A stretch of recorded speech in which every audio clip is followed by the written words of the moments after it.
Welcome to the Smash Dell Fantasy Football Show, where we talk recaps, injuries, news, musings, and previews. Welcome to the show.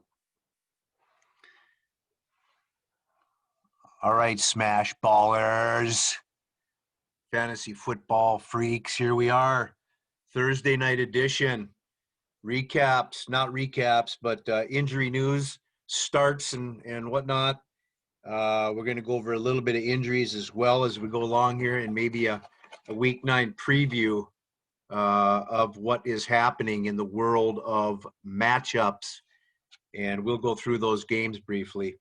Number one, we're going to go through the stardoms. Now, we're not going to go through and say start Dalvin Cook, start Alvin Kamara. We're not going to go through those guys. But what we're going to do is we're going to talk about ones that maybe you're not sure of, but should you or not. So we're going to go into that. And so first of all, we're going to go into the marketplace with none other than Justin Jackson. Now we're going to go through the starts here. Justin Jackson is a start this week. He has a good matchup. Eckler is out, and they don't appear to be feeding Joshua Kelly. Joshua Kelly hasn't been fed that much over the last couple games. I don't know what's going on there, but truly they trust Justin Jackson as the year goes along here a little bit more. So I think he's going to get some run. Antonio Gibson is a start this week.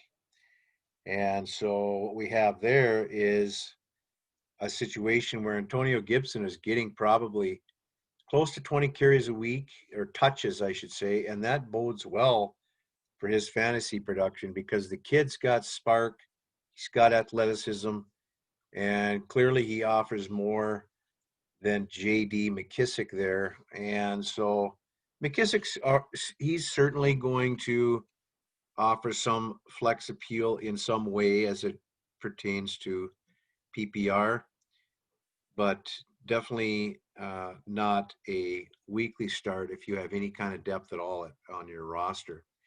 Damian Harris is another start this week. So that means that you are actually starting a running back in none other than Belichickville, because the situation there is don't start anybody typically, because you've got James White, you've got the Burkheads, you've got Sony Michel, you've got Damian Harris, but Damian Harris is really the strongest man standing right now, and he actually has fresh legs, and he has produced, so he's a start. Zach Moss, that's right, Zachary Gathers No Moss is a start this week, as he is getting probably the equal touches to Devin Singletary. However, the difference is that Zach Moss is getting more quality touches. Now, what do I mean by that when I say quality touches? That simply means that he's getting a higher net expected points, an NEP, net expected points per touch in fantasy, because he's getting number one, quality touches means that he's getting around 17 touches a game. The second factor in that is that he is getting the touches that are near the end zone or in the red zone or near the goal line. So those are all higher for net expected points. He does offer some catch appeal, although Singletary seems to be the back there, but he's getting both carries and catches. So certainly Zach Moss is on the schedule there. J.K. Dobbins is on the fantasy radar this week as a start, as he has a fairly strong matchup, and he has shown that you give him the ball enough times. I mean, you can't give him the ball 5 or 6 times a game on touches. You have to give him, seriously close to 20, and somewhere in that 15 to 20 range. And he will indeed produce for you. Another start this week is Gus Edwards. Same backfield. You're what? Say what?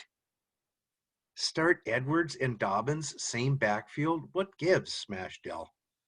What do you see in your crystal ball? What pixie dust have you have that makes you say to start both? Well, the bottom line is this: quality touches. We just went over it, guys. We just went over it. So that's your answer right there. Okay, quality touches. They're feeding Edwards the ball a lot, and he's getting it near the goal line, and he's getting it between the 20s, and so he's getting the ball. He's getting the ball. And the bottom line is when you're getting the ball, that's called opportunity. Opportunity is what? Opportunity is upside. And what is fantasy? Looking for upside. We're all looking for upside, guys. Let's not just pretend that we're not, because we're all looking for upside, especially this year. We're going to move along here, and we're going to go into the tight end realm. This is going to surprise many, but this is Evan Ingram is an actual start, folks.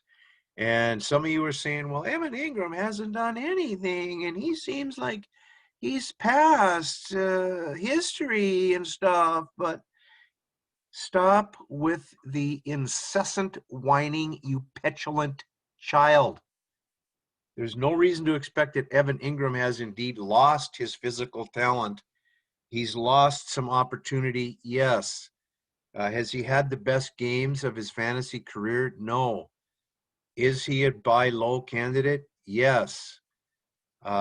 Is he a stash candidate? Is he a keep? Yes, he is. He's all of those things.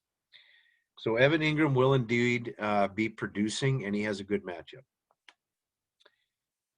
Moving along, again, we have the tandem dual-headed threat in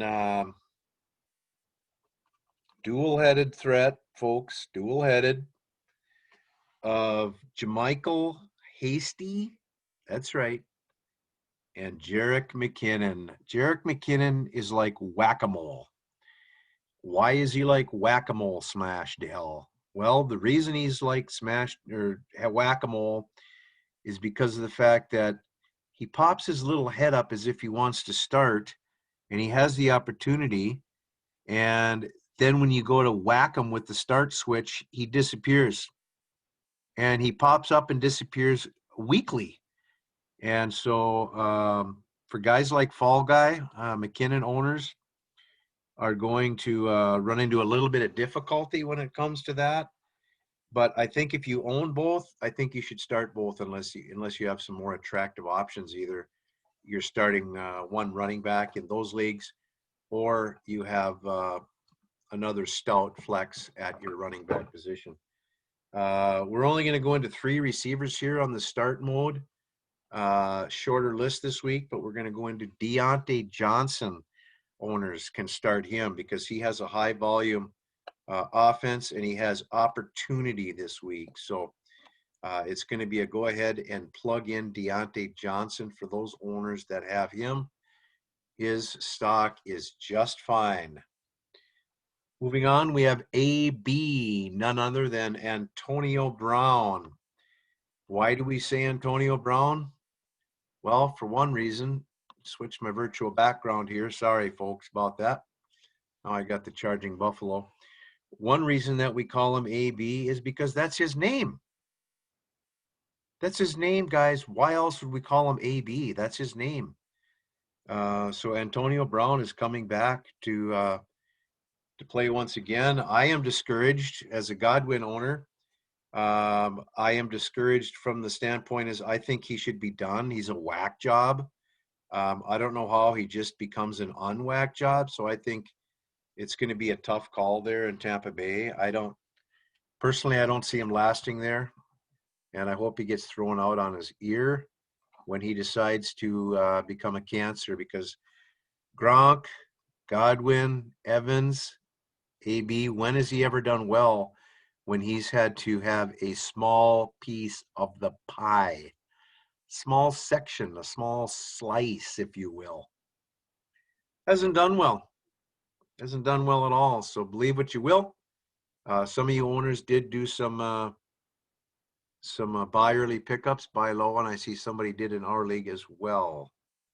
picked AB up. I think it was for 23 fab dollars, but next receiver on the list is going to be Marvin Jones. Marvin Jones. If you have Marvin Jones in number one, you're not very deep at wide receiver, but number two, it's a good week to start him. So throw in the old man. We only have one quarterback start for this week, and that is Derek Carr. The one that you really, if you're having questions about Derek Carr starting and you have alternative options and he's maybe your number one, number two in that area, I would start Derek Carr unless you have a much better alternative at the quarterback slot. All right, now we're going to get into the injury report, and this is a show, this podcast where you can get all your fantasy news and updates, and also your injury news. This podcast is airing on Thursday, so you will have news reactions and injury news as of Thursday's practice date. Going to get right into it. Kenyon Drake with the Cardinals, obviously not going to play. Listed as a non-participant. All right. Moving along to the Falcons, we have Russell Gage, questionable, shoulder and knee. He was limited at Thursday practice. More importantly, Kelvin Ridley is questionable. Now, he has a foot injury he's been tangling with, and he was held out of practice Thursday. So Bears monitoring for Ridley, as he may be a game-time decision. Running back for the Baltimore Ravens, Mark Ingram is questionable. He has an ankle, and he remains sidelined and probably is a very high risk of a start this weekend. So you're probably going to go with other alternatives as far as that goes. We're going to go ahead and moving along here. We've got Cole Kmet, the rookie tight end out of Chicago. He's got a groin and listed as non-participant Thursday, so he is questionable. Anthony Miller actually has got a toe injury. He's been coming on as of late, and I think he caught 8 balls in the last game. He was limited, so he's likely to play, actually. Funny that Trubisky's out. He's actually got a right shoulder injury. He suffered in Sunday's loss to the Saints. I didn't even know that he had played, but they indeed must have put him in late. So he's going to visit a doctor about that. So we don't really care too much about that. Joe Mixon out. Austin Hooper out. Appendix. He returned to practice yesterday, Wednesday, but he can suit up week 10. Week 10. So he is out. Ezekiel Elliott was listed as questionable. And he's got a hamstring he's been dealing with. And he would be limited in Thursday's practice, but they fully expect him to go against the Steelers this weekend. And just to touch on Zeke, boy, spend a lot of money on Zeke Elliott. And, what has he been in there? Is 4 years or whatever. And I don't know if he's getting tired legs or if he's wearing down or whatever, but he just doesn't look like the same Zeke. He doesn't have the same, he's a hard runner. He's one of the hardest runners, ever in the NFL. It's just that he doesn't seem like he's getting the yards and the results that you want to see. He's only getting about 3.5 yards a carry. So I don't know if they lean on him. It'll be remain to be seen whether he can indeed stay the elite back that he so far has been bought up for. Philip Lindsay is questionable. He's got a foot injury. He did practice on Thursday, so watch for him, but he's likely to play. All right, Kenny Golladay is doubtful once again this Thursday. He did not practice, so he is out. That's why Marvin Jones is indeed a start there in Detroit. All right, now moving along down the list. T.Y. Hilton is questionable with a hip and did not participate. So I would say Hilton is indeed out. So Michael Pittman, Paris Campbell, probably good starts this weekend. Paris Campbell, I think he's actually out. Mo Alley Cox, knee, limited participant on Wednesdays, but he is kind of down on the totem pole now with the other tight ends indeed in the picture. Gardner Minshew is out. Did not practice Wednesday because of that thumb, and he will be out for the foreseeable future. Sammy Watkins, questionable hamstring. He did practice on Wednesday, and I don't have any news about Thursday, but he probably is trending as actually a likely as far as that goes. Darrell Henderson. Henderson's got a thigh, and he's not expected to miss any time. After he suffered that in Sunday's game in the loss to the Dolphins there, he was out early. But he's not expected to miss time. Just the same, he is a bit of a risk of a starter this weekend. That's why Justin Jackson has been moved, or not Justin Jackson, but Malcolm Brown and Cam Akers are good starts. But again, what do you do at that backfield? Henderson really is the best candidate. And so if he plays, I would start him. Matt Breida with the Dolphins. Not many care, but the franchise, Crazy Horse franchise cares because they indeed listed him as a pickup on their fab. So he actually didn't practice Thursday. He's got a hammy, and so he is likely out. Damian Harris, he's actually a start this week. Ankle injury that he sustained, was limited at practice Thursday, but he is actually, I think, trending for a start there. Probably one to monitor as you look at the waiver wire. Drew Brees, questionable, limited at practice. I'm sure he's got a day off. Michael Thomas in New Orleans, he's got an ankle hamstring, limited participants, so he did practice, so he could be trending to play. But again, I would pay attention to the news on Friday, really, for the big news coming out of there on that. Now, we've got a wide receiver for the Giants, Sterling Shepard, shoulder and a toe. He practiced Thursday on a limited basis, so Sterling Shepard is probably likely to go. Again, stay tuned Friday for you Shepard owners. Devontae Freeman, who was out, is now limited in practice, so questionable. Check back on Devontae. Don't have any real news on him, so we can only report really what we have here. And Jamison Crowder, who's been actually a start wide receiver here for the New York Football Jets. He is actually questionable with a groin, and he won't practice Thursday. So he's not listed as doubtful, but I would suggest he's more on the questionable doubtful scale. Sam Darnold, I guess an MRI came out and revealed that there's no real damage in his shoulder. He's just sore, so little rest, he'll probably be available. Let's take a look here. Miles Sanders out. Alshon Jeffrey out. Jordan Reed, he's still on injured reserve, but they're expected to activate him prior to tonight's game against the Packers. So he could be a great start, at least for the first half before he gets injured and pretends he's hurt again. So for you owners that have that. Tevin Coleman is out tonight with a knee, hence the starts for Jerick McKinnon and Jamal Hasty. Chris Carson didn't practice Wednesday. I don't have any information on Thursday, but we know Carson is indeed one of the toughest dudes in the NFL, so I would definitely keep an eye on Chris Carson. Carlos Hyde is out. Chris Godwin is questionable with that finger, and he did practice Thursday. I don't know. It looks like they're probably going to hold him out for you Godwin owners, but check back, of course. Scotty Miller has a hip and a groin, and so he was limited at Thursday's practice, but nothing indicates that he won't play there. A.J. Brown, questionable. Did not practice Thursday. You want to monitor that on Friday.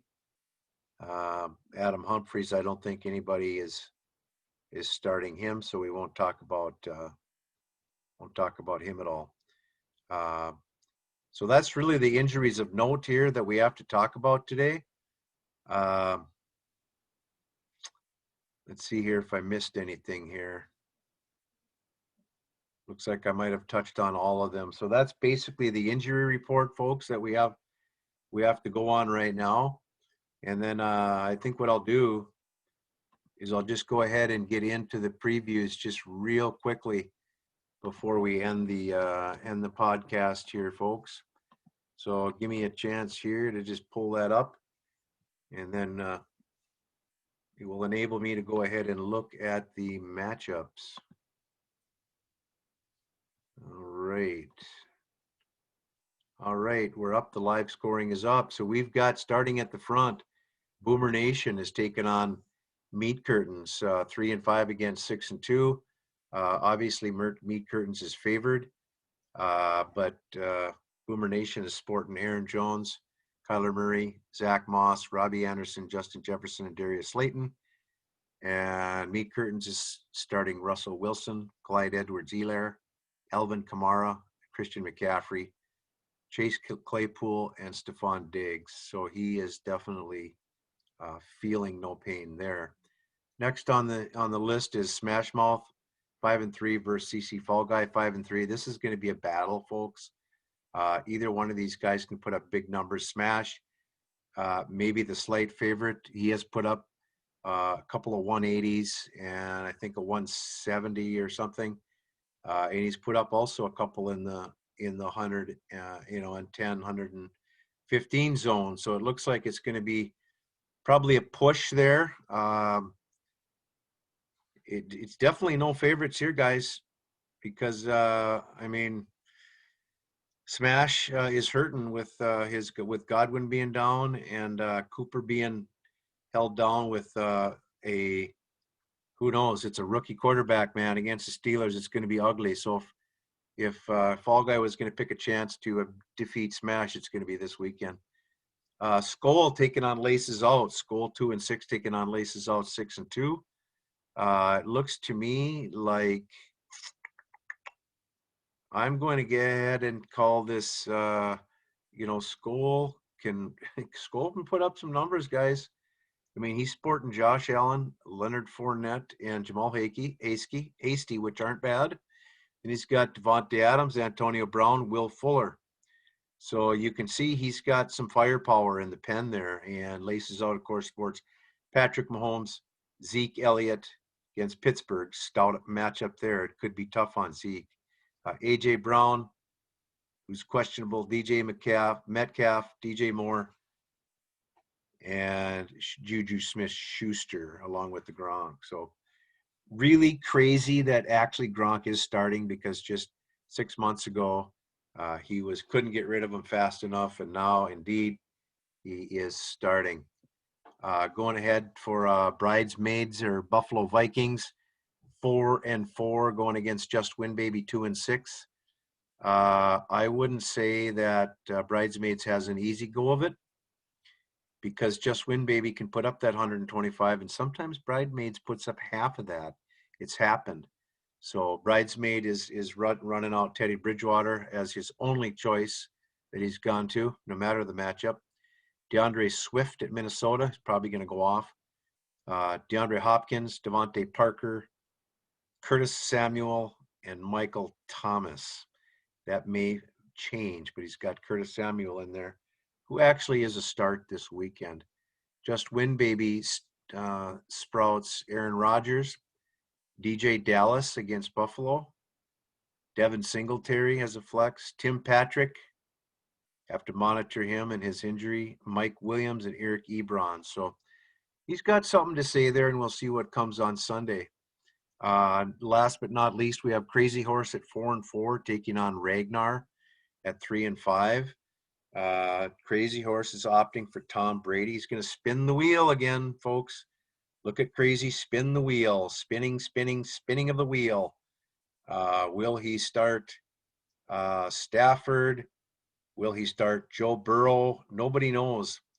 Joe Burrow's on bye, so he could start Stafford against Minnesota, which I don't know why you wouldn't, but it looks like he's putting Brady in against New Orleans. Sprouting Derrick Henry and David Montgomery, along with Marquise Brown, Mike Evans, and CeeDee Lamb. Mike Evans, risky. CeeDee Lamb, very risky. So it looks like it could not be an absolute guarantee there, because Ragnar's sprouting Cam Newton, Dobbins, Damian Harris, and Ronald Jones, all good starts there. He's got Julio Jones against Denver and Hunter Renfrow, who's really not a bad flex right now. I mean, he's coming on and he's healthy, and I think he's a good start. So he does have Crazy Horse does have the better matchup as far as tight ends go. Travis Kelce against Jonnu Smith, but it looks to me like that game could be a push. So we have some pretty good matchups this weekend.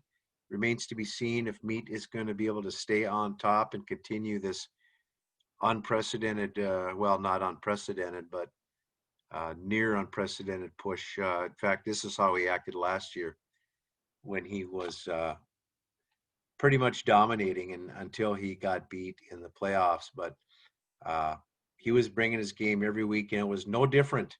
He's fielding the same team basically as he did last year, with the exception of very few players. So look out for that to be a continued theme as we go along. So that's what we have today, folks, to talk about on the Smash Dell Fantasy Football Show. I think we need to go ahead and sign off here.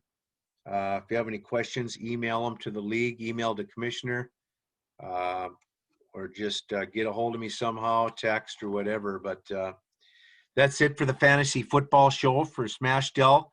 Signing off. Take care. Low injuries, high scores, baby. Thanks for listening.